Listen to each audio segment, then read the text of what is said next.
everybody. So in this video I want to take a little bit of time to go over the course syllabus. I'm not going to go through everything in detail. I just want to go over the most important parts that you need to be aware of right up front to know, what this class is all about, what the expectations are, and what you need to know in order to be successful in the class.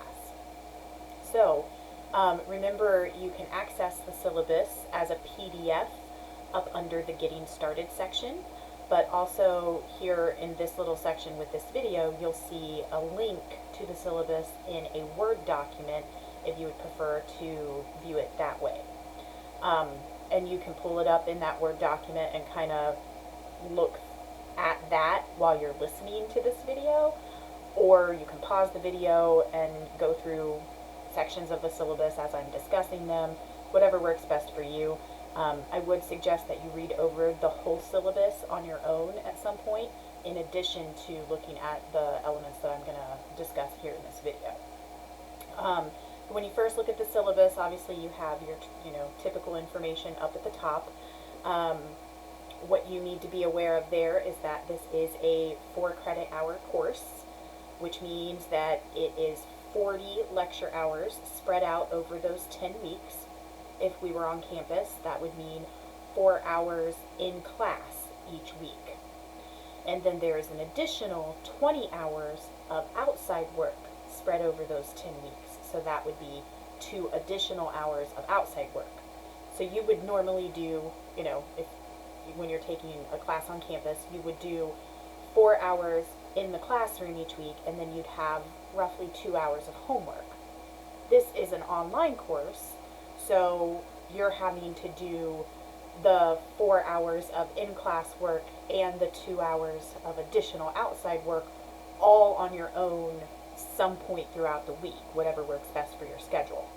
But that should be, keep that in mind throughout the term, that it is supposed to be roughly 6 hours of work for this class each week.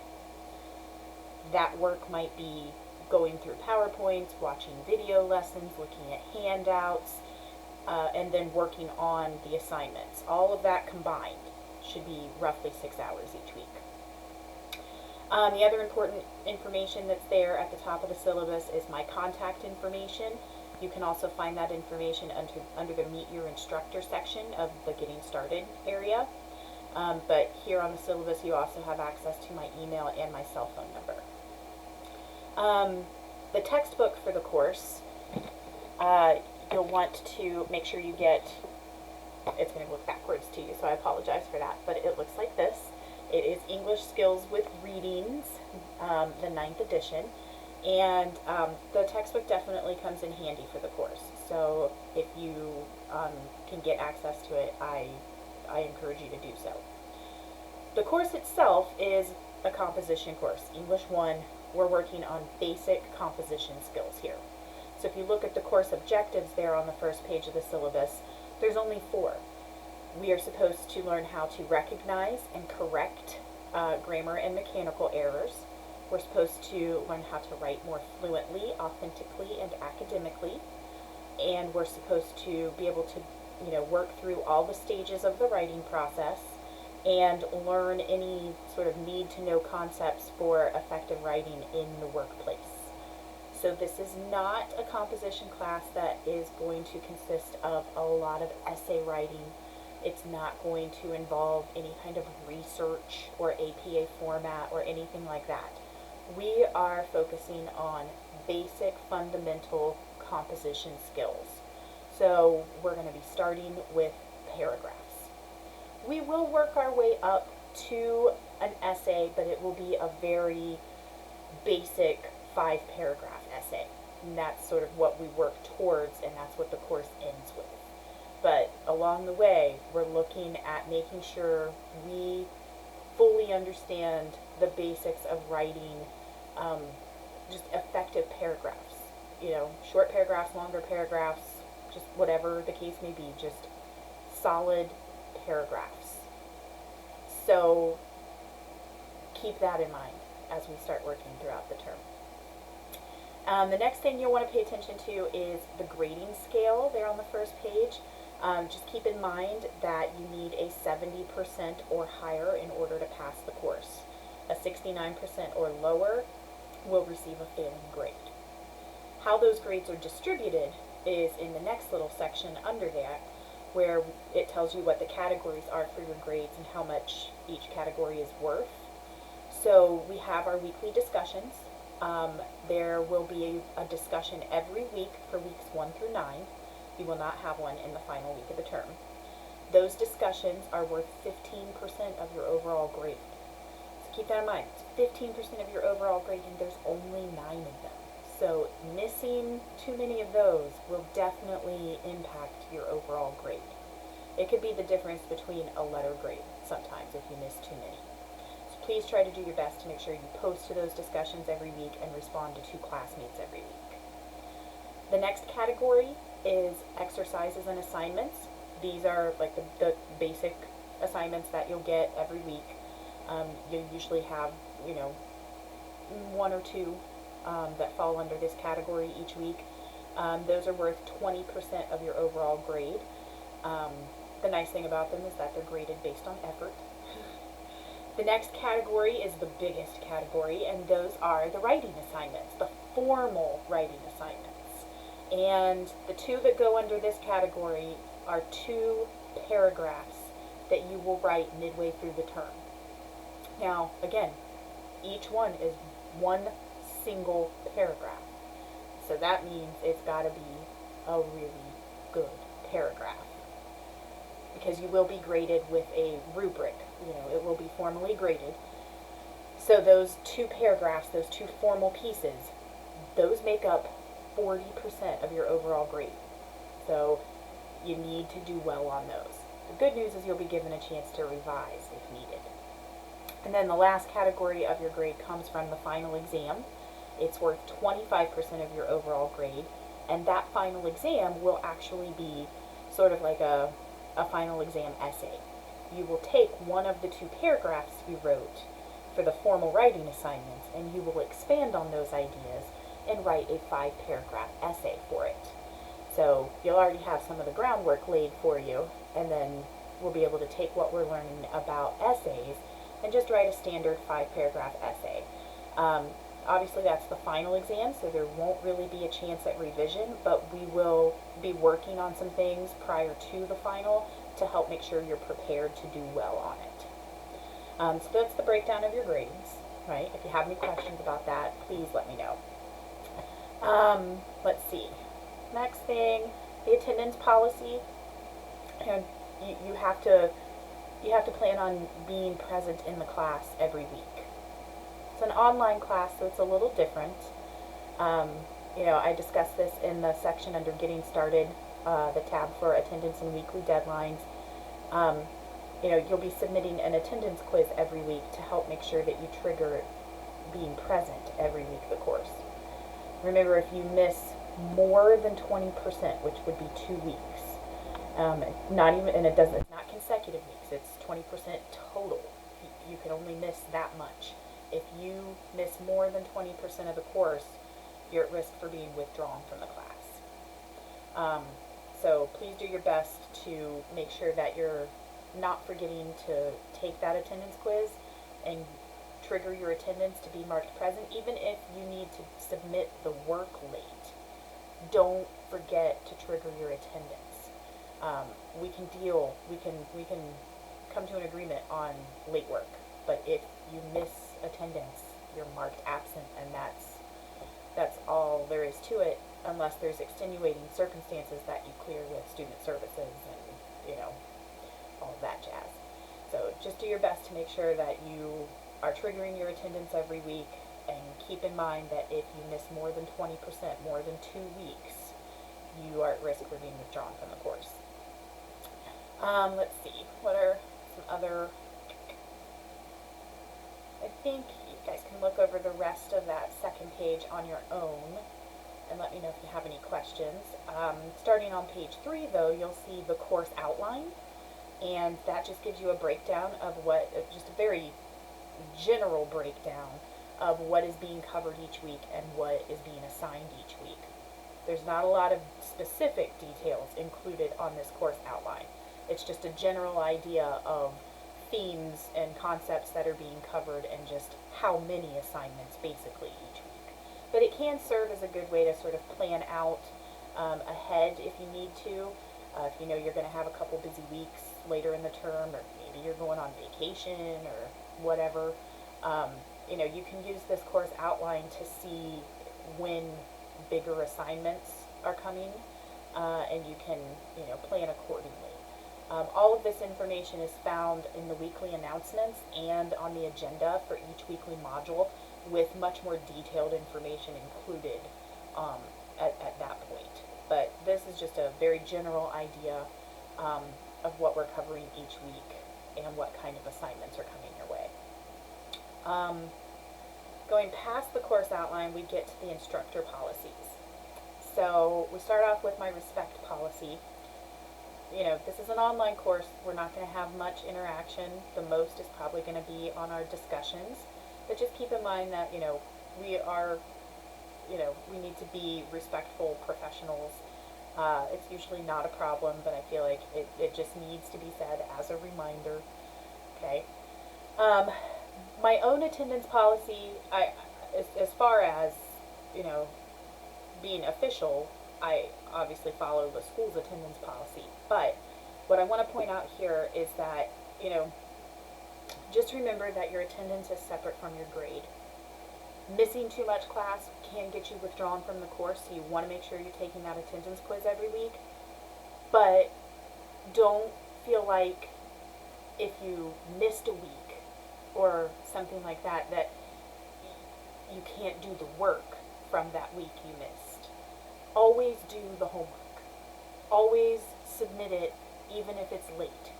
If it's super late, contact me first, and we'll make sure that, you know, I'm willing to accept it. But if it's only a week or so late, turn it in. Because it doesn't matter if you missed a course, you know, you missed a week. Do the work, because you still have to make sure your grade is high enough to pass the course, right? So do your best to make sure you're triggering that attendance every week like you're supposed to, so that you don't risk getting withdrawn. But don't forget about the homework. Even if it's late, you still have to maintain a 70% or higher to pass the course, right? Alright, my late work policy, kind of piggybacking on this attendance here and talking about submitting the homework even if it's late. I'm pretty lenient with late work. I understand that life happens. I understand you guys have a lot going on with your other classes, and I don't expect mine to be your number one priority. You need to make sure you're doing well, you know, and that you know, have a high enough grade to pass. But I understand that sometimes my class might have to wait, right? So I'm more than willing to accept late work. There will be a penalty, though, after, you know, if you are more than a week late with it, I will start deducting 10% for each week it's late. You know, so if you had something that was due in week 2 and you don't turn it in until week 5, I'll give you that first week as sort of like a freebie. And I won't take any points off if you submit it within that first week of it being due. But after that, I would start taking 10% off. So, you know, just keep that in mind. Another thing that you need to be aware of is that no late work will be accepted past week 9. Going into the final week of the term, the only items that I will be accepting are the final exam and possibly some of the items from week 9, but that's it. Alright, so please make sure you're staying on top of things, and I will remind you of this, you know, as we get closer to the end of the term. But I'm lenient, you know, up to a point. Once we get to week 9, everything needs to be turned in, and after that, you'll just have to take the 0, and make sure that you do well on the final exam, okay? But just keep that date in mind, week 9, no more late work.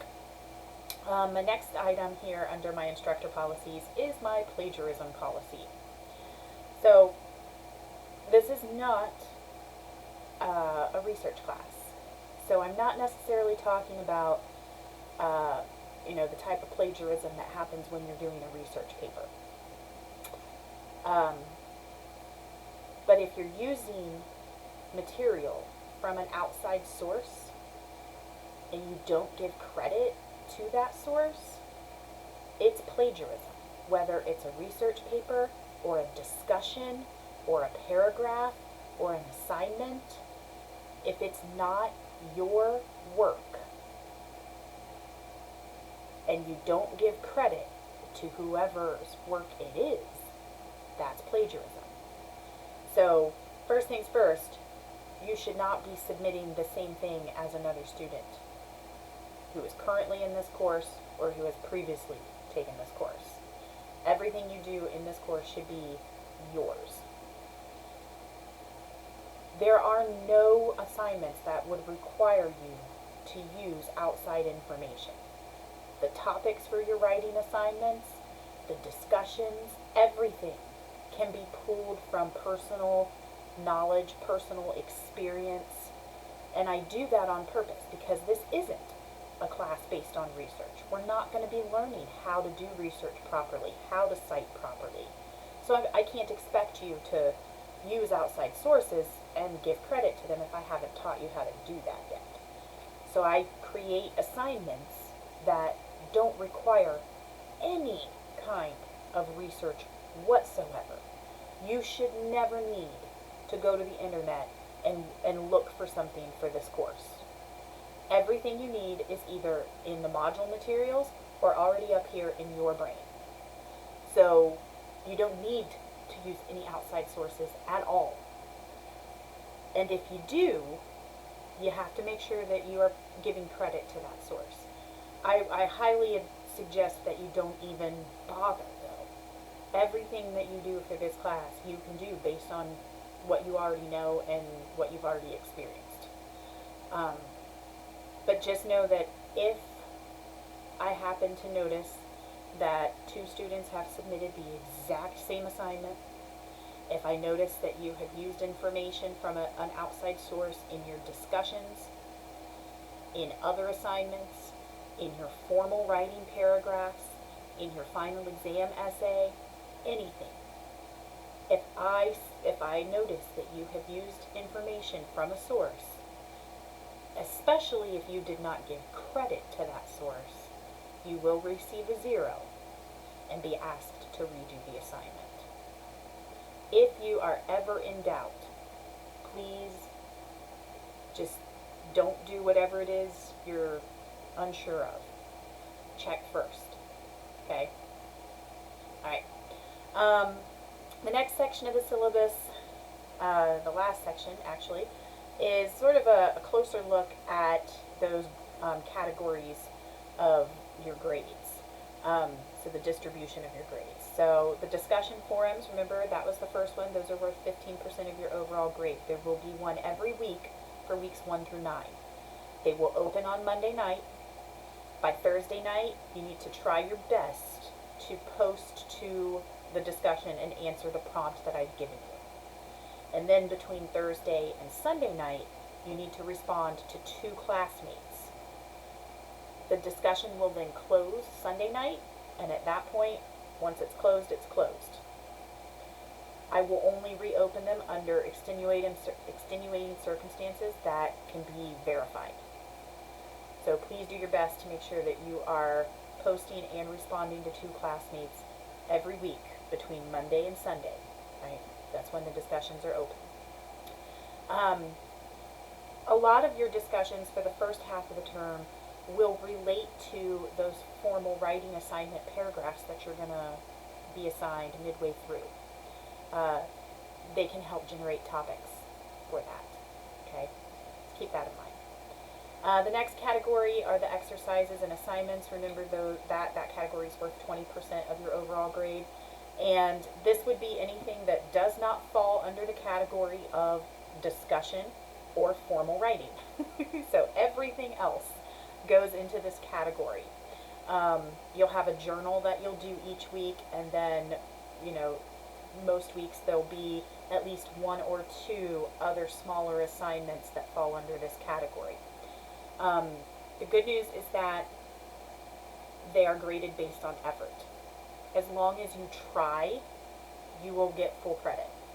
And if you tried and totally missed the mark, I will let you know in my feedback where you missed the mark. I might even attach a copy of the corrections for you to look at to compare to your own.